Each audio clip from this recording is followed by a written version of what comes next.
مايكروسوفت بتقضي بشكل نهائي على كلمات السر، وكمان على التقنية المرعبة الديب فيك، التزييف العميق. وشركة عملاقة في عالم الجوالات ما بقى لها في السوق إلا جوال أقل من المتوسط، ومعليش يعني يرحموا عزيز قوم من ذل. وسامسونج بتسيطر على سوق شاشات اللابتوبات بشاشات أولد بتردد 90 هرتز. وطبعا برد على تعليقاتكم خصوصا الزعلانين على مؤتمر أبل اللي أعلنوا عنه في الآيفون 13 و13 برو. ما شفنا السماعة، شفنا ايباد ميني. ويا هلا وسهلا فيكم، السلام عليكم ورحمة الله وبركاته، أخوكم فيصل السيف، وحلقة جديدة من أخبار أول بأول. لازم أقول أنه من خلال هالأخبار تشوفوا جديد التقنية والشيء اللي قاعد يصير في عالم التقنية، ودائما تكونوا على اطلاع على كل شيء جديد بإذن الله. فخليكم متابعين، وتفاعلكم أقدره بشكل جدا كبير. أروح للخبر الأول، وبصراحة جميل جدا وبيعني الكثير، بالذات في الفترة القادمة من تكدس البيانات الكثيرة في المملكة العربية السعودية وحول العالم. فمجلس الوزراء السعودي يوافق على نظام حماية البيانات الشخصية، وهي خطوة ممتازة جدا نضمن من خلالها كمواطنين ومقيمين حماية كافة البيانات الشخصية مهما كانت أهميتها. وعليه كثير جهات راح تغير من طريقة تعاملها مع بياناتنا وتأخذها بحرص وخصوصية أكبر.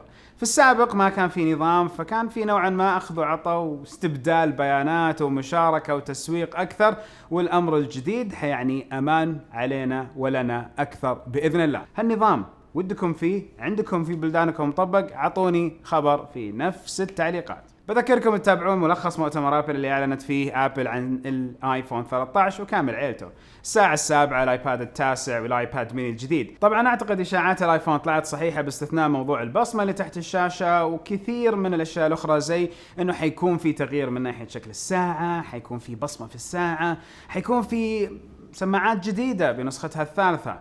رابط الملخص موجود في وصف الحلقة. وأكيد بدأت موجة الإشاعات حقت الآيفون 14، وبعد الإعلان المباشر عن 13 الإشاعات أضافت أنه آيفون 14 بيجي بثقب في الشاشة بدل النتوء الحالي، وأنه أبل عثرت على حل مرضي بالنسبة لها للانتقال لهذه المرحلة. وبنشوف البصمة تحت الشاشة كمان، وتأكيدات إضافية بأنه الميني حيودع عائلة الآيفون 14 وبيجي مكانه آيفون 14 ماكس. ننتظر ونشوف. استبعد ليش؟ لانه اوريدي في ايباد ميني وفي 5G، ففعليا انا ليش اطلع 13 او 14 ماكس يكون مره قريب للايباد ميني؟ احس ما تضبط. المهم، وصلتني مجموعة من الأجهزة الجديدة، لوحيات هواوي ميت باد بالحجمين، ساوند بار مميز من سوني، في الماسك الرهيب اللي شفتوني حتى استخدمه في ألمانيا. شاركوني في التعليقات وشوف بالكم أسئلة لهذه الأجهزة، وبالمراجعة بتشوفوها في القناة. خليكم مفعلين التنبيهات. والمارت أحد أشهر المتاجر في أمريكا عندهم خطة لسيارات ذاتية القيادة توصل لكم طلباتكم لبيوتكم. هذه التقنيات بتكون بالتعاون مع فورد وأرجو AI. فورد، تذكروا الحلقة الماضية وش قلنا عن فورد ومدير مشروع سيارة أبل؟ المهم، الشركات الثلاثة كانوا قد اشتغلوا على أمر مشابه في عام 2018، ولكن يبدو بسبب أحداث 2020 توقف المشروع. لكن الآن عملاء والمارت يقدروا يطلبوا احتياجاتهم من موقع والمارت بشكل طبيعي، وبس ينتظرون شوي وبتجي سيارة فيها تقنيات ذكاء اصطناعي وقيادة ذاتية من تطوير فورد وأرجو، بتوقف قدام باب بيتهم، يفتحوا الباب، ياخذوا أغراضهم، وخلاص أمورهم زي العسل. المشروع هذا حيبدأ نهاية هذه السنة وفقا لوالمارت في بعض المناطق وليس كلها، وأكيد هالمناطق لازم يكون فيها بنية كافية تحتية من الاتصالات والطرق، وأيضا من الهدف التسويقي الأساسي أنهم يوفروا فلوس ومال وجهد من البشر وينقلوا على الروبوتات. إذا كان الموضوع ما يسوى ما حيسووه، فحيسووه ولكن في أماكن بسيطة. وترى كثير من التقنيات اللي زي كذا يتم تطبيقها أول مرة الحديث عنها PR أكثر من أي شيء، علاقات أكثر من أي حاجة. انتقل للتعليقات، لكن قبل أن اناقشها لازم اشكر كل اللي يكتبون كلام جميل وادعية في التعليقات. جزاكم الله خير، واحنا نشوف كل التعليقات لكن صعب اعرضها واشكركم شخص، فشكرا لكم. صدقوني انه نحط فيها كثير من الجهد انا وفريقي على اساس بالفعل نكون مو مقصرين في حق احد. علي محمد من فيديو ملخص مؤتمر ابل يقول يشوف انه اللي معاه ايفون 11 و12 المفروض اصلا ما يضيع فلوسه، لانه باختصار الفرق ما يسوى. وغير كذا محمد في متابعين كثير زعلانين من الايفون 13 ويشوفونه محبط. الفكرة الترقية اللي انت ذكرتها ممتازة جدا، صح كلامك منطقي، الا في واحد بالفعل يحتاج القدرات حقة التصوير في الكاميرا، واشوف هذا الامر مرة يعني خفيف نوعي، قلة من الناس حيصير فيهم هالشيء. SJM Gaming ومن فيديو الالترا يقول كيف بطارية ضخمة 4500 ملي امبير والشاومي ريدمي 9 ارخص ب10 مرات بطاريته 5000 ملي امبير. بكل بساطة الجوالات في الفئة المتوسطة لازمها البطارية الكبيرة هذه لأنه هذه فئة المستهدفة في الاستخدام. أما لو أخذنا الفئة الغالية سعريا واللي تجي معها خصائص جدا عالية، الوزن يلعب عامل مهم في تسويق الجهاز، فعشان كذا تلاقي البطارية أقل حجما رغم أنه السعر أعلى، لأنه الفئة المستهدفة هي فئة تحتاج الجوالات تكون رايقة جميلة حجما وشكلا. ولو تلاحظ خلال السنوات الماضية تجارب من شركات زي إنرجايزر وموتورولا في بطاريات ضخمة على الفئة البريميوم ما ضبطت معاهم أبدا. حسين من فيديو الميت اكس اس القابل للطي يقول راتبي تقريبا 5000 والجوال ب10000، بعطيه سنة أو سنتين يرخص. كلام منطقي. أول شيء مو كل واحد يحتاج جوال ب10000. الشيء الثاني كويس أنك توفر على أساس أنك تجيب جوال، بس ما أظن هذا الجوال الأنسب لك. والشيء اللي أنت قلته في كلامك و100% صح، مع الوقت بيرخص. كل التقنيات الجديدة تكون مرة مرتفعة في السعر أول ما تطلع، مع الوقت ترخص، وهذا الأمر المنطقي اللي يصير في كامل القطاعات التجارية حول العالم، مو بس الجوالات. ترى حتى التقنيات اللي في السيارات تجي مع سيارات بريطانية ألمانية، ومن ثم تنتقل لأنواع أخرى من السيارات. في واحدة من الحلقات أول بأول السابقة تكلمنا عن كيف أبل تبي تدمج كلمات السر مع الفيس آي دي والتاتش آي دي بطريقة بحيث أنها يصير الوضع آمن أكثر، ونشوفها خطوة جيدة. مايكروسوفت ترد الحين وتعلن أنها بتشيل كلمات السر وبشكل كامل من حسابات مايكروسوفت. تقول لكم بما أنه أغلبكم ما ودكم تحطوا كلمات سر وكسولين أنكم تخترعوا كلمة سر مبتكرة، في نفس الوقت تحطون كلمات سر يسهل أنه يتم اختراقها من كثر ما هي مكررة. فوش الفائدة من كلمات السر؟ تقدروا تدخلوا على حساب المايكروسوفت الخاص فيكم من خلال ويندوز هلو أو من خلال مايكروسوفت أوثنتيكيتر آب، مفتاح آمن اللي هو تطبيق يعطيكم مفتاح أو رمز آمن، وكمان رمز يرسل لكم للجوال أو الإيميل. أنتوا وش رأيكم؟ شوفوا، أحس بصراحة كلام مايكروسوفت فيه منطقية، ولكن لأنه في النهاية كذا ولا كذا ما راح تدخلوا إلا برمز الجوال والإيميل، ولا زيادة الأمان أهم. يعني لو أنتم مثلا في رحلة ولا ما عندكم تواصل مع شبكة الجوال، رمز الأمان هذا ما يجي كيف؟ ما عندكم بيانات. هل أنا إذا ما عندي بيانات أو جوال ما أقدر أدخل على حسابي؟ لازم توثيق. عموما كلمات السر مو الشيء الوحيد اللي مايكروسوفت ودها تقضي عليه. مايكروسوفت أيضا ودها تحارب الديب فيك والتزييف العميق.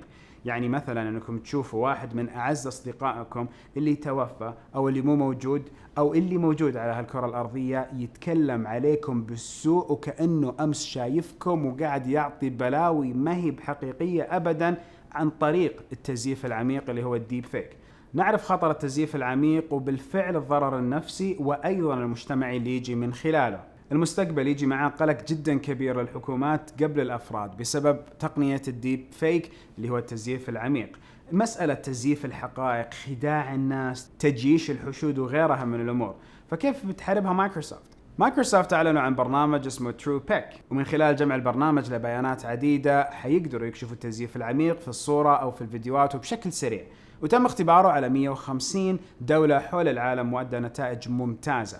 تقنية التزييف العميق ممكن تسبب مشاكل كثيرة ونقدر نتخيلها ونعددها بسهولة، لكن من باب الدردشة أعطوني رأيكم أنتم، وش تحسوا ممكن يكون في فوائد للتزييف العميق؟ أعتقد أغلبنا يتفق أنه سامسونج هي أفضل من قدم شاشات على الجوالات، وممكن كمان تكون الأفضل على التلفزيونات، وعلى الأقل من أفضل ثلاثة.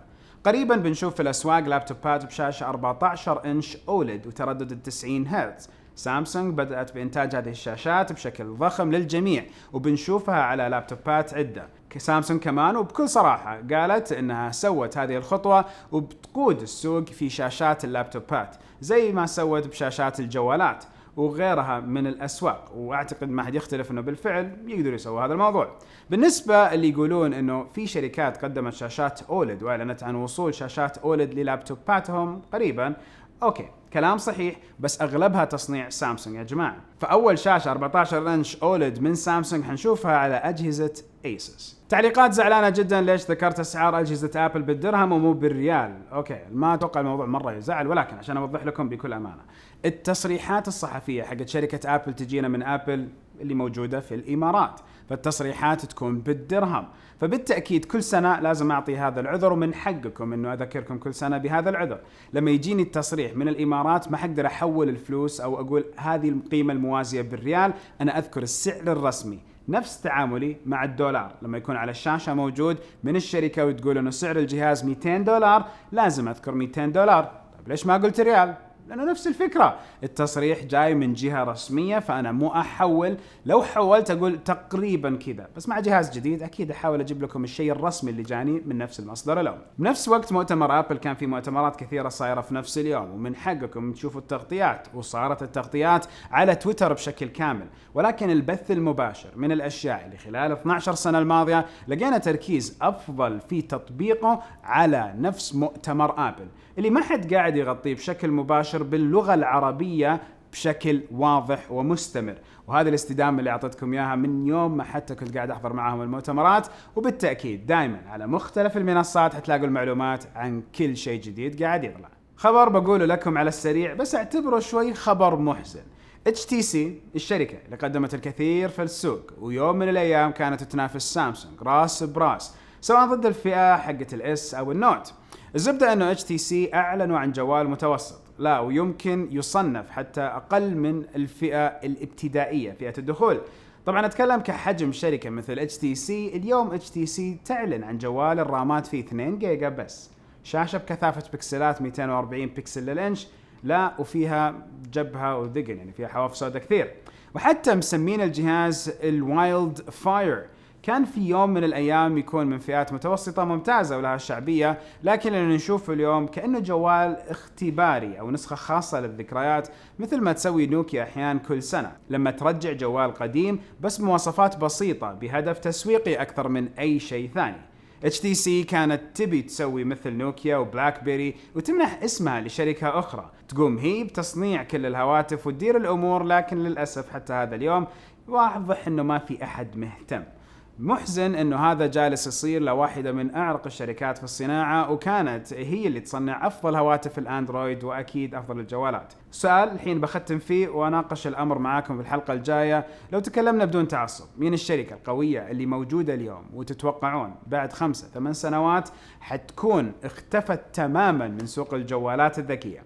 وليش تتوقعوا اصلا بيكون هذا الاختفاء؟ وعلى فكرة ترى لازم كمان اوضح انه شركة HTC ما هي موجودة في الجوالات، ولكن موجودة في بعض القطاعات زي الاتصالات، الراوترات، موجودة في بعض التصنيعات الداخلية والقطع، فلها شيء. بس الجوالات اللي عرفناها عنها للأسف ما هي موجودة. ونهاية الأخبار، لا تحرموني من تفاعلكم في التعليقات والردود واللايك، وتكونوا مشتركين، ونشوفكم دائما على كل خير، وكل جديد يجيكم أول بأول. اللي ما شاف ملخص مؤتمر أبل يروح يشوف، واللي وده يشوف معلومات أكثر عن أبل أو غيرها من الشركات، الفيديوهات في القناة تنتظركم. أشوفكم على خير بإذن الله. سبحانك اللهم وبحمدك، أشهد أن لا إله إلا أنت، أستغفرك وأتوب إليك. في أمان الكريم بإذن الكريم.